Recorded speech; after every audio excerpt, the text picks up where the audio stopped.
کہنے لگے کہ اگر تمہیں اپنے مالک کا وفادار ہوں پھر تو میری داڑھی کے بال اچھے ہیں، کیونکہ میں انسان ہوں، لیکن اگر میں وفادار نہیں ہوں تو پھر تیرے کتے کی دو بچے کیونکہ وہ تیرا وفادار ہے۔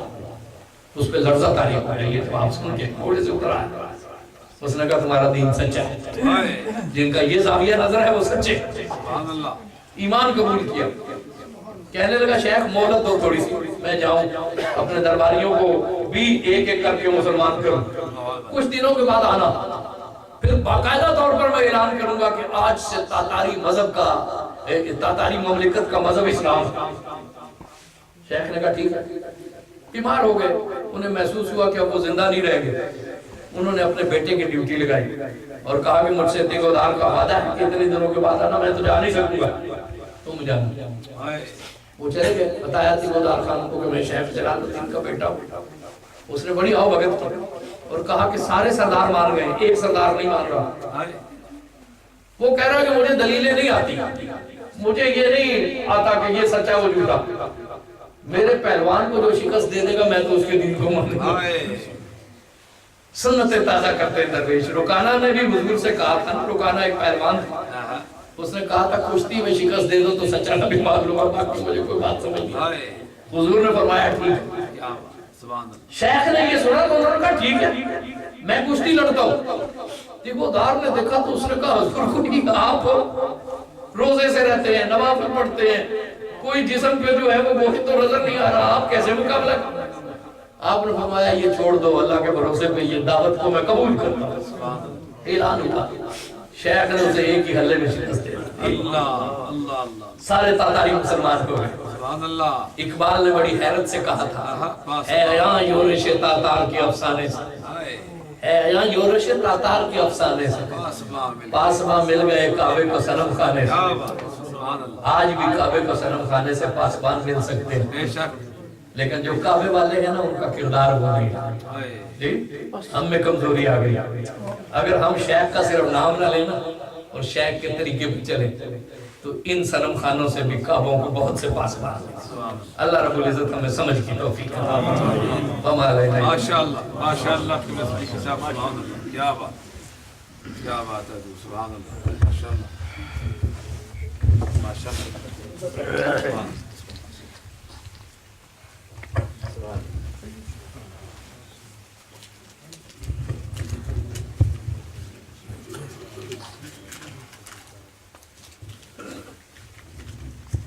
اسلام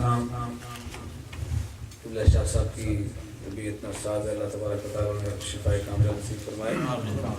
وہ یہ کاغذ مجھے دے گئے ہیں جس پہ اعلانات ہیں۔ بھائی تنویر صاحب نے تو یہ پروگرام منعقد کرنے میں بھرپور حصہ لیا ہے، اس کے علاوہ مسجد کی کمیٹی اور ساری انتظامیہ جو ہے اس کا بھی تعاون ہے۔